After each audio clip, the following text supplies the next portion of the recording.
Welcome to episode 33 of the Andy Beshear podcast. Today, we're going to talk to Iowa State Auditor and gubernatorial candidate Rob Sand. He's going to talk about how he intends to turn Iowa blue. Then we're going to hear from Colorado Attorney General Phil Weiser. He's going to explain some of the lawsuits, including the recent SNAP lawsuit against President Trump. We'll talk through the issues of the day, and we'll try to help you process all this news that hits you minute after minute after minute. As always, we will get beyond the what, and we'll ask people about their why, what really drives them. We'll even ask some fun questions like people's secret superpower to try to get to know these folks just a little bit better. We hope you've enjoyed the first 32 episodes. Now, let's start episode 33.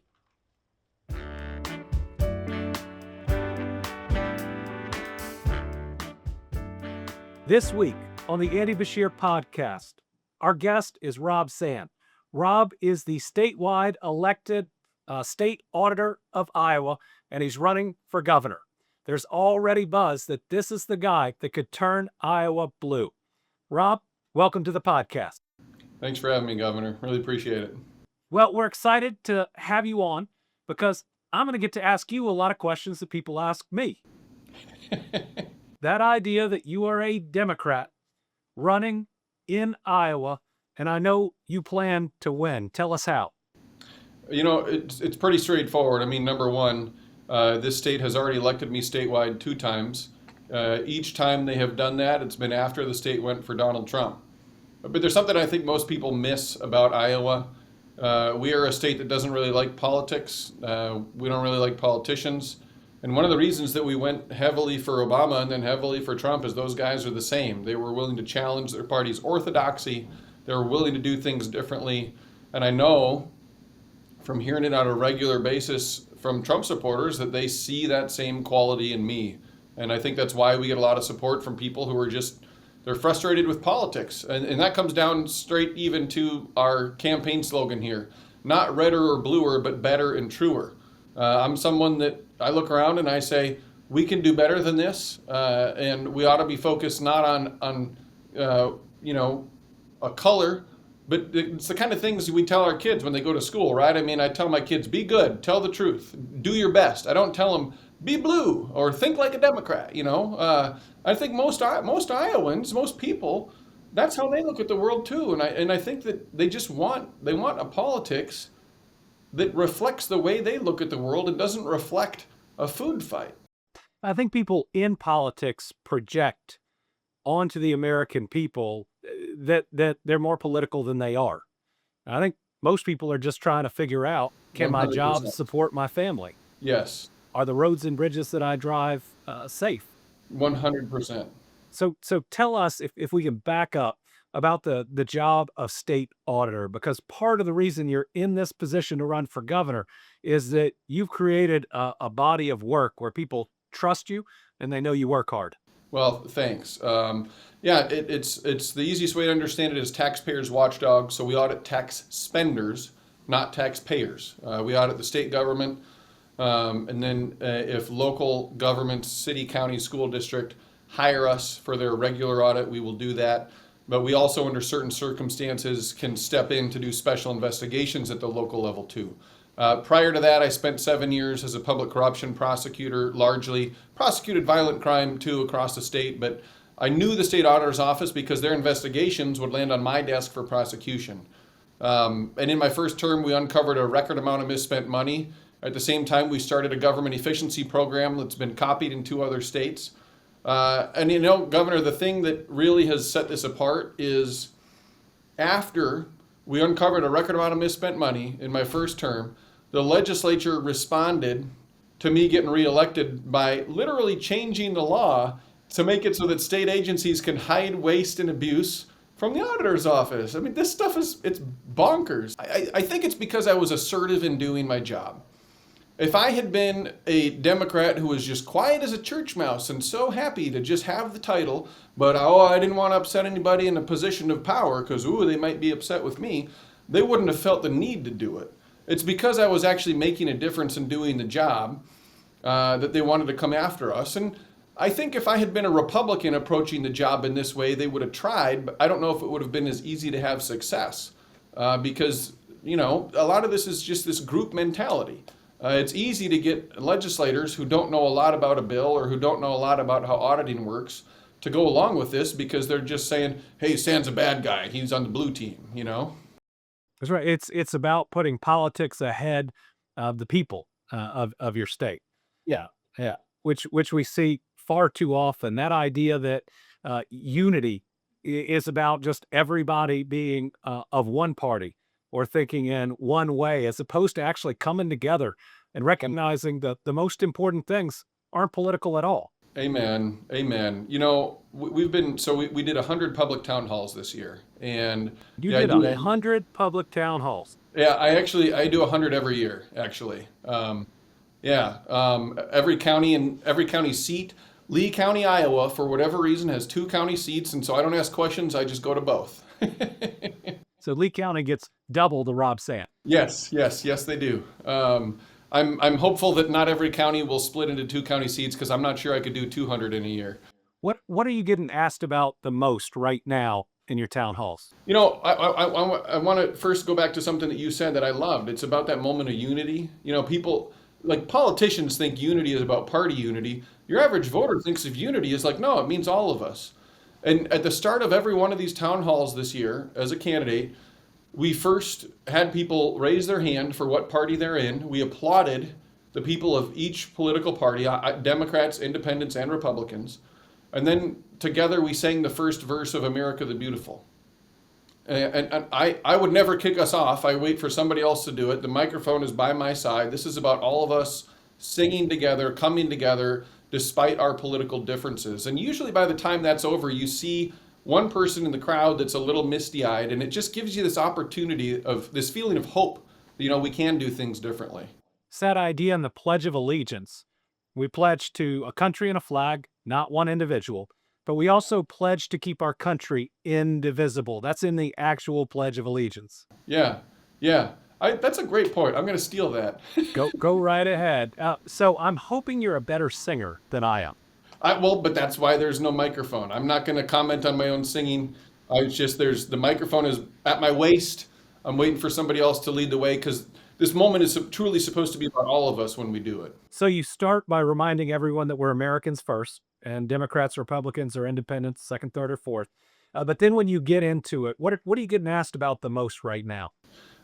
Certainly, we get a lot of questions on higher costs. People are feeling the burn, and they're frustrated, particularly in Iowa, where our personal income growth is 48th in America.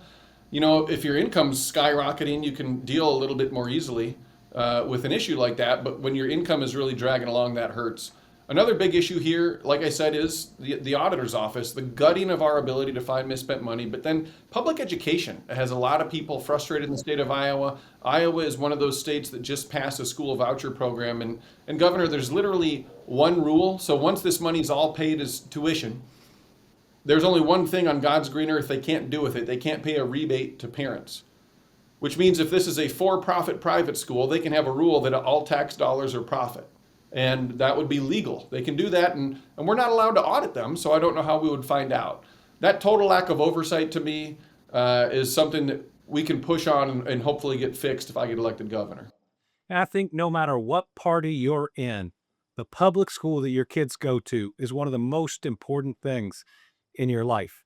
And certainly we fought against voucher programs. We have a constitutional provision that thankfully protects our schools. But last year, when Donald Trump won Kentucky by 30 points, we defeated a constitutional amendment that would have allowed vouchers, that would have allowed dollars to go to private schools by 30 points, a 60-point swing from one of his positions. So I just think that shows you how powerful public education is and how important it is to people.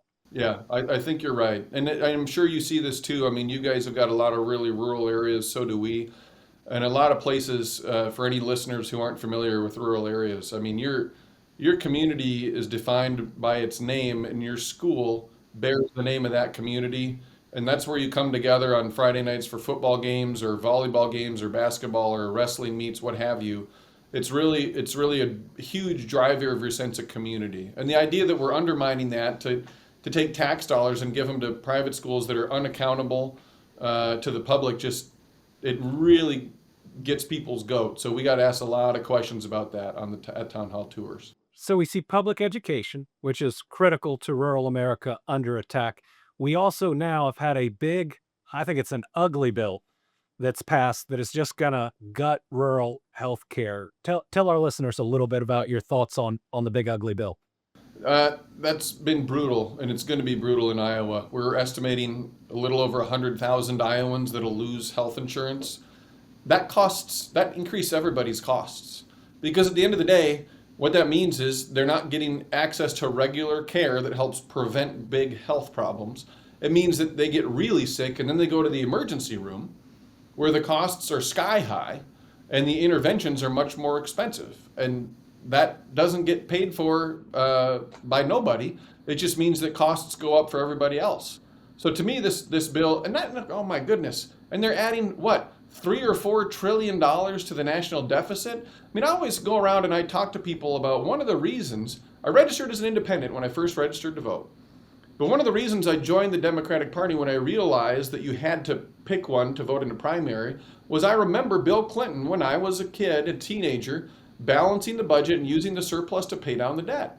And that to me was a good thing. And now here we are with a single vote, all these federal representatives added $3 or $4 trillion to the national deficit to what? To kick off our neighbors from getting cheaper health care for all of us, from keeping them healthy, and to give tax cuts to the wealthiest people in this country that already have so much money they don't know what to do with it. Now, first we saw alternative facts, and now it's like we're seeing alternative math. Uh, talk a little bit about rural hospitals that are going to get hit so hard by the big ugly bill are the largest payroll in most of their communities. And that has a ripple effect on the banks and the insurance agencies and all those local businesses. How hard is that going to hit Iowa communities? We've got 20 hospitals that are at risk across the state of Iowa. We are already looking at, I think, less than 20 hospitals where you can have a baby. So less than 20 counties where there's an OB unit at all. In fact, I just had a roundtable over in Newton. And I was talking to a doctor there. She practices in Grinnell, Iowa. They are the only place from Iowa City to Des Moines and Waterloo to Pella where you can go to have a baby. That is a huge geographic area, and there's only 3 doctors there. How far would you potentially have to drive? I mean, you're looking at probably 100 miles if you're in one of the tightest spots there. Certainly 60 miles. It's awful. And this bill is just going to cut funding for them. And you know, this is one of the things that is always just so frustrating. So the actual math on this, sitting here as an auditor, is they cut $130 billion for rural hospitals, but they added in 50. And so the Republicans that voted for the bill are running around saying, oh no, we increased spending by 50. And I want to say, no, net, do the math. 130 minus 50 equals 80 billion less. It's 80 billion in cuts. That's a tremendous amount for hospitals that are already scrimping and saving to get by. And Rob, I think it's even more than that because I just had to submit our application for that, and you could not simply say you were sending it to rural hospitals. Dr. Oz came out and said they're not going to approve applications like that.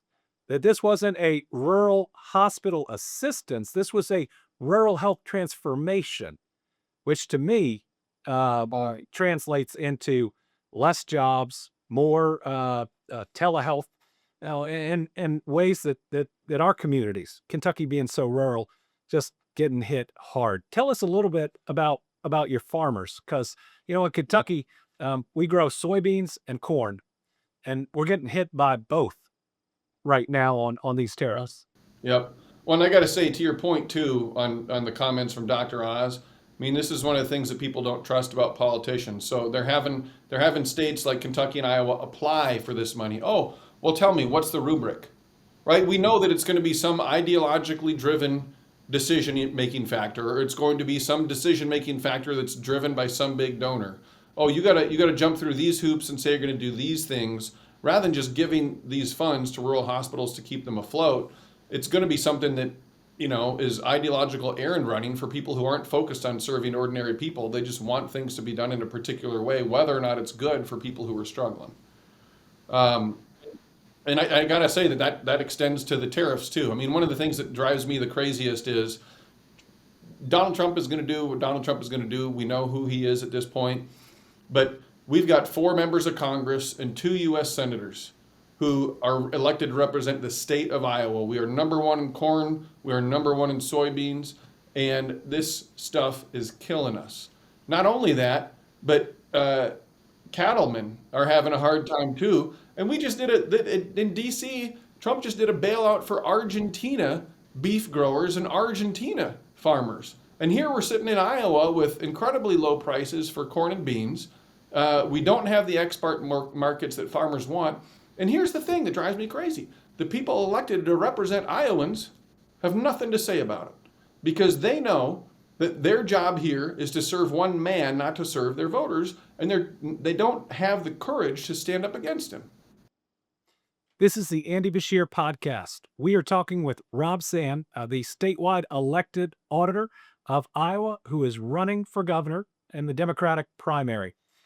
Rob, the most important question that we ask on the Andy Beshear podcast is about your why.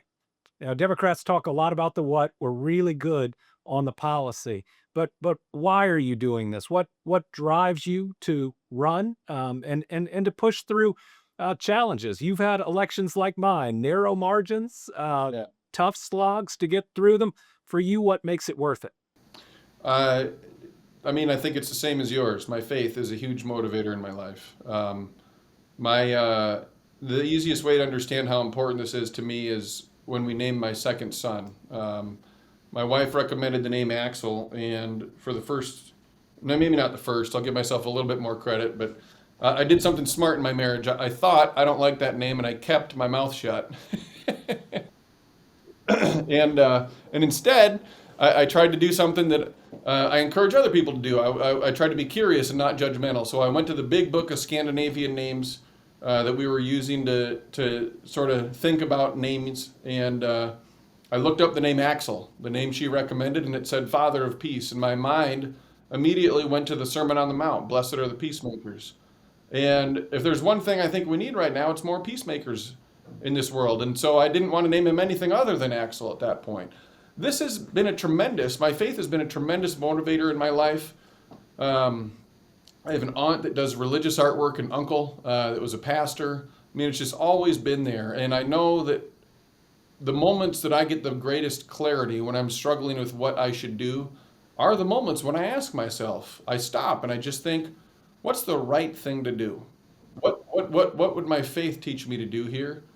And that's usually where I get most comfortable. I get a lot more clarity in my decision making, but I also get a lot more comfortable in my decision too.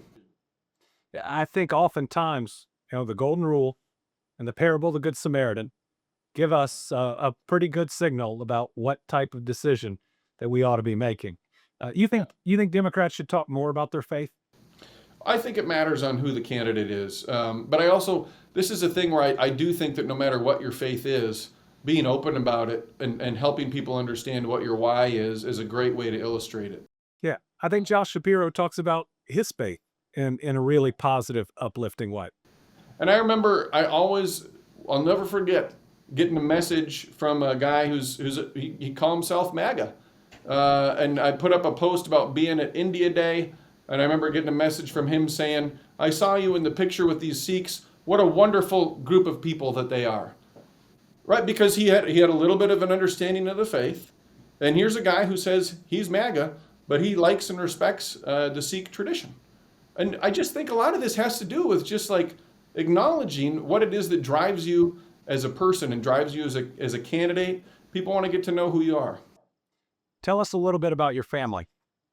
Mom and dad and sister. My dad, the hometown that I grew up in is the same hometown my dad had. Pretty much been in Winnesheek County since we got off the boat from Norway. And then my wife's, her family's Danish. So in Iowa, the joke is that's a mixed marriage. And we got 2 boys. Axel, who I mentioned, is 9, and then Tate's 11, and then we got the family Bernedoodle, Pow, who is just a gift. Once we got a dog, I thought, why did we not do this earlier? But we're having fun. My mantra is no diapers, no naps, no teenagers. So every day, our family is basically just a little group of best friends where everybody likes each other for the time being. Yeah, I have 2 teenagers, so buckle up. It's coming. Yeah, we're getting like little snippets of it here and there, just like a flash of, oh, okay, that's what's coming. Tell me how they feel about the campaign. They get it. They understand why we're doing it. They understand it's important to be there for other people, and that mom and dad have jobs that keep us busy, but we put in a lot of family time too. And when one of my opponents put together a launch video, the entire second half of their launch was attacking me. We all watched it together and made fun of me. Now, that is a great family. So I remember when Brittany and I were thinking about whether or not I was going to run for Attorney General. Uh, we really thought about what type of example we wanted to set for our kids, was simply making more money and being comfortable doing the most we could to build the world that they deserved, as opposed to the one that they were living in. Did you all have one of those moments, go through those conversations? My wife and I certainly have them from time to time when it seems like there's a moment where we have the presence to do it. We're not running around, and there's something to say about it. The input from the kids is important, but we also recognize at the end of the day that they don't understand either the stakes or the consequences of the decision, and so we take their input, but we are also sort of, at the end of the day, it's a much more of a decision for adults to make, with kids understanding that we care what they think, but at the end of the day, they know they're 9 and 11, and there's a lot left to learn, even if sometimes they think they know it all. So I'm a travel baseball dad, which means I am gone all over the state. But I have found that I do my best campaigning when I'm not trying at Will's games, and I think it's because people don't believe that politicians are real, Yes. and it just gives an opportunity to be normal. Do you have something with your family you do like that, where people can see you just being Rob? We go out for dinner fairly often, and it's just we're there like anybody else, and people might come up and say, "I'm sorry to bug you while you're with your family, but keep doing this, keep doing that." But the other thing that I do that's outside of my family that lets people see me as a person, I love bow hunting. I like doing gun hunting too. I usually do first season shotgun. We're going to go pheasant hunting this weekend. I like to do duck hunting from now and then, but bow hunting is a passion of mine. I post about it a lot. I do it a lot. And that's a place where I actually this fall took a 209-inch whitetail, just absolutely bonkers size, once in a lifetime if you're lucky. And so I've really gotten a lot of folks asking me questions about that, and I could go on for hours about bow hunting. So I think we've learned about your secret superpower. We always ask our guests, what's that one thing that you're really good at that no one knows about? I'll go here. I think a lot of people know that I really enjoy live music, but I like making it too. So to answer your earlier question with a much more open answer, I do sing, and I also can play guitar and a little bit of piano. Now, what type of music are you playing? Are we making some 80s music with the synthesizer, or are we going more Southern rock? Uh, if it was on the radio in the late '90s, I probably can play it. And blues, I like to do a lot of blues, and I used to, before I was running for office and stuff like that. There was actually a bar called Blues on Grand in Des Moines that would have a jam night, and I'd oftentimes go down there and join the band for a song or two. It was fun. They had people cycle in and out of whatever they wanted to play. So it could be kind of be anything. So if you could go back in time and tell your younger self not to engage in a fashion trend, what would it be? You know, I'll take this opportunity to tell this story. I really wanted um, the bib overalls that Crisscross were wearing. I like that. Yeah, and they wore them like backwards, and everybody would only have one of the bibs done and the other one's undone. And I begged my parents, please, please buy these for me, and they wouldn't do it. And then like 2 months later, nobody was wearing them anymore, and I learned from that. So I've never been big into having the latest thing on you in terms of clothing because I remember my parents taught me, yeah, that stuff comes and goes. Just wear what's comfortable. I remember begging my parents for rollerblades and them saying, absolutely not, they're way too expensive. All right, so you run it for governor. Your election is next year, 2026. Give our listeners your elevator pitch that you give to voters when you just have a few minutes of their time. This is a campaign about making Iowa not redder or bluer, but better and truer. It's time to say to politicians, you've had enough. Our personal income growth in Iowa is 48th, but our growth rate for cancer is number one. We need change in this state, but also I can deliver it. I've been elected statewide twice. People in Iowa get to know me. They do know me. They like me pretty well. And a recent poll that came out has us up by 2. So we can absolutely win this thing, and we're running hard, not just to win in office, but to really serve people in the state of Iowa and make government work again. So I think people out there may think of Iowa as just red, but Mhm. you look back, it wasn't that long ago that you had Democrats in all different positions in Iowa. President Obama won Iowa by 10, I believe. Was that the second time? I think it was 10 the first time. I'm not sure what it was the second time. But yeah, I mean, they weren't tight races. I'll tell you that much. In 2006, Chet Culver was elected governor by a 10-point margin. And that was on the heels of having 2 terms with Tom Vilsack as governor. So it's still fundamentally a state where people are comfortable voting for Democrats. Even in 2022, just in the last midterm here, we were 1% away from having both our AG and our treasurer be Democrats as well. If that had happened, we would be the only state in the country that had an evenly split delegation for state level, statewide offices. And the national news media could have been writing stories about, oh, how purple Iowa still is, the only state in the country with 3-3 or 4-4 or whatever. So we're right there. People here are still they're still paying attention. They're still open minded, and right now in this race, they're liking what they're seeing from us. So tell our listeners how they can learn more about you and how they can get involved. Yeah, you bet. Robsand.com is the easy place. ROBSAND.com. And if you're on social media, so am I. Rob Sand IA is usually the place where you can find me, but we'd love to have as many people involved as possible. We're over 50,000 donors already for this campaign in this year, and we're looking for more every day. So my last question is how many people, when they introduce you, add an S to the end of your last name? Because they did that to me for about the first 3 years. Interesting. Bashirs? Oh, I'll take it. I mean, they were trying. They were saying my first name. That was enough for me. Oh yeah, yeah. No, I don't mind it. A good number of people do. Rob, thanks for being on the podcast and best of luck in this race. Yeah, thanks for having me, Governor. Really appreciate it.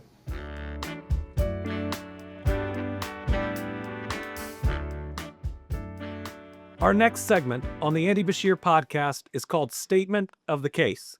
That's when we break down some of the lawsuits against the federal administration with an attorney general or other legal expert. Today, we've got a friend of mine, Colorado Attorney General Phil Weiser, who not only is a current AG, but was Dean of the Law School of Colorado University. You've got to be the perfect person to break some of these down. Phil, thanks for joining the podcast. Andy, it's great to be with you. So let's start with SNAP. Well, as this episode is coming out, I think most people around the United States will now have their full benefits again because we're coming out of the government shutdown. But you and I had to go to court because the administration was refusing at first to pay any SNAP benefits what every other administration in every other shutdown did. So explain a little bit about that lawsuit. Andy, it's even worse than what you articulated. The reality is Congress passed the law and they provided a reserve fund. And that reserve fund was for the specific purpose of ensuring that there would be funds available and people wouldn't go hungry. And what did this administration do? And sadly, they've done it before. They said, we're going to ignore the law and we're going to make a deliberate and cruel decision to let people go hungry. At that point, we got to work and we said, this administration is not above the law. It can't deliberately withhold food from people who rely on SNAP. And so we went to court and got a court order that they had to use the funding that Congress provided for so people wouldn't go hungry. That decision, which I think we got in Boston, was one of two. There was also one in Rhode Island. So I think our decision said the president could either do partial or full. And thankfully, in the very least, they went ahead with the partial. We got that process quickly. But the Rhode Island court said, oh no, Mr. President, you can and must pay these fully. And a president that said, I want to do this, but my lawyers say I can't, who is also sending $40 billion to Argentina without talking to his lawyers, actually went to court, even though he said he wanted to feed people, to stop that ruling that said go ahead and pay full benefits. It's hard to understand how any administration can act in a way that is more lawless and more cruel than this whole case study with SNAP, because they both ignored the law and they deliberately were working against a court ruling to withhold food from people. And it's even worse than what you said, Andy, because when some states got full benefits after the court order was entered, and then the Supreme Court had this temporary stay, which the administration had asked for, they went ahead and threatened to get the money back from people. You can't make this story up. That's taking food off of somebody's table. Exactly. Phil, thanks for joining the podcast. Thanks, Andy. Look forward to coming back.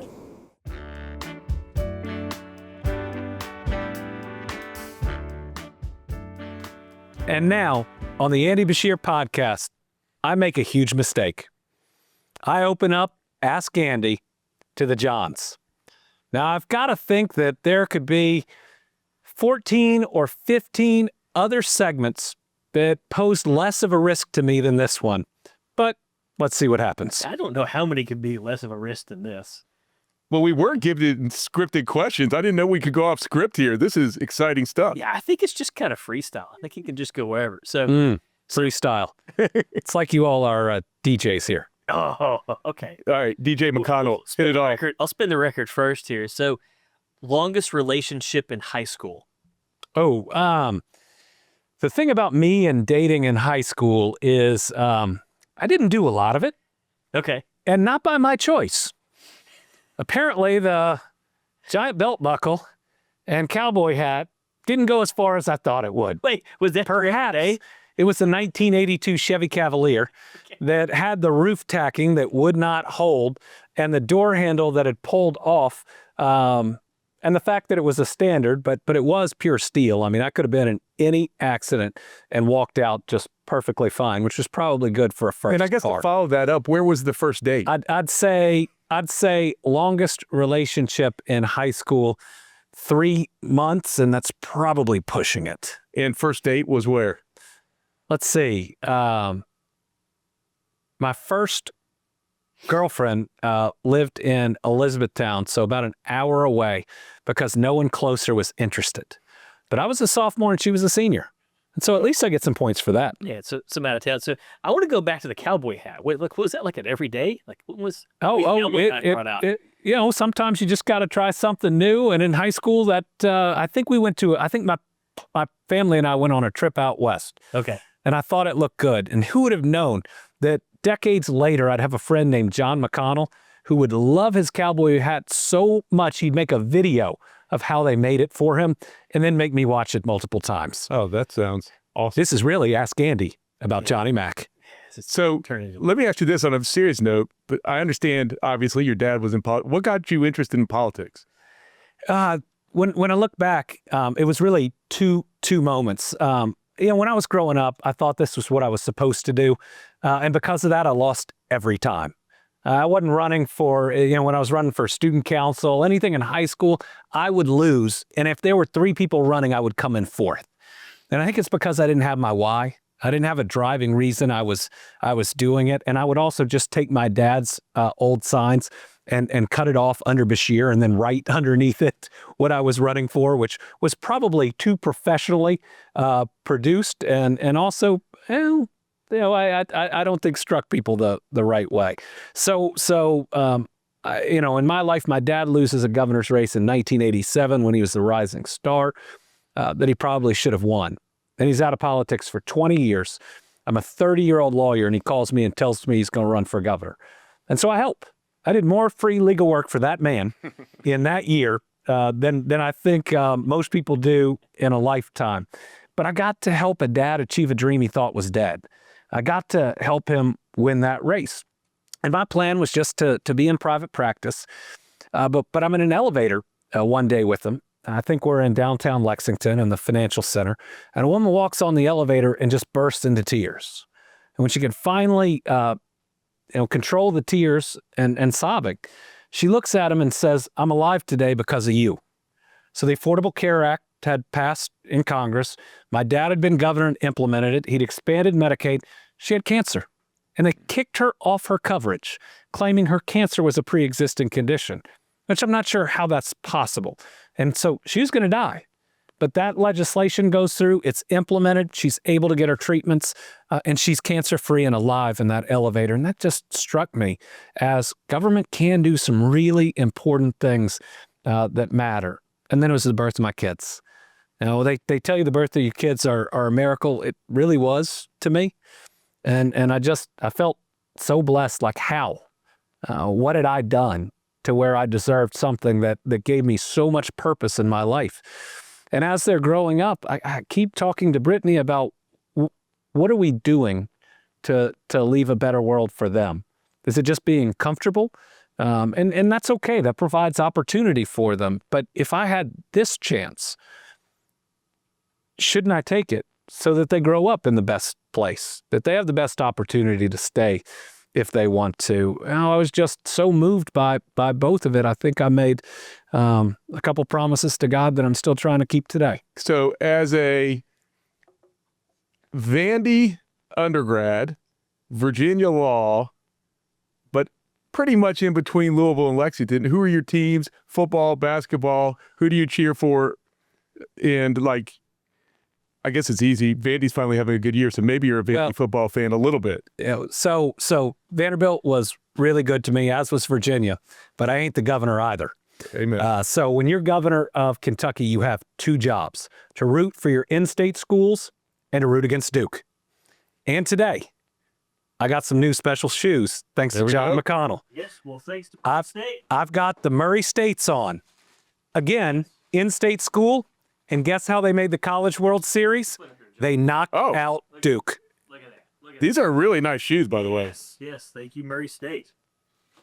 John, did you play basketball there? Me? Yeah. I mean, obviously the tallest guy on the team, you know that. So, with friends like this. So, if you weren't the governor and you weren't practicing law, what other career do you think you might have looked at or taken on? That's a great question. So I'm fascinated with business. As an attorney, I did both litigation and provided advice and counsel to business. Being governor has shown me that I like operations, leading big teams. So currently, we've got about a $17 billion budget in the state, 30-something thousand employees, and I'm a guy that thinks about efficiency and how to do things better all day long. I mean, when I am brushing my teeth, I am thinking about from the flossing to the brushing to the mouth, if I could do it more efficiently, and better. And I know that sounds strange, but that's just how my brain works. How do we do something a little bit better the next time? What have we not thought of in different areas that can make it better? I'm interested in higher education. Yep. And I think the right university could provide a real opportunity in the future, or maybe that would have been interesting. Yep. Also like a CEO role.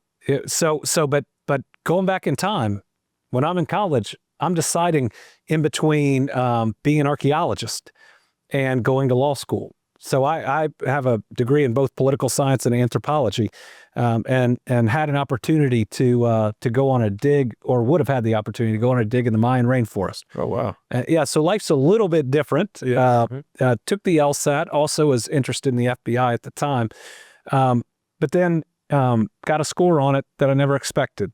And it was going to provide me opportunities to go places and possibly do some things that I'd never thought of before. So that was a real blessing, though I still remember. I guess he did well in that score. I still remember. That's a subtle brag. Consider your points for having your name spelled right or something. But if you want to know how quickly I was knocked down, this was the time where you had to call in, and you got to call in once for free, and like the second time was $50 or something like that. That's how the LSAT ripped you off. And I call in, and I hear it, and I'm home for some reason, and I walk downstairs to tell my parents, and my dad won't believe me. That's great. So he calls in and pays the $50 because he doesn't believe me. Well, let's see, one other one I've got. So I've been to some baseball games, and the walk-up song I know what Will's is. What was yours? Had you continued on your baseball career? Yes. So my baseball career, I was going to say, did you play in high school? did not last all through high school. Okay. I still remember my baseball coach looking at me and saying, Andy, maybe you should focus on academics. And I said, Coach, I have the highest GPA on the team. And he said, I know, son. I know. But my walk-up song on so many of the events I'm doing right now is Universal Sound by Tyler Childers. Every time I'm running up on stage, and there's always several hundred people. I was just in Nebraska, and there are 400 or 500 people.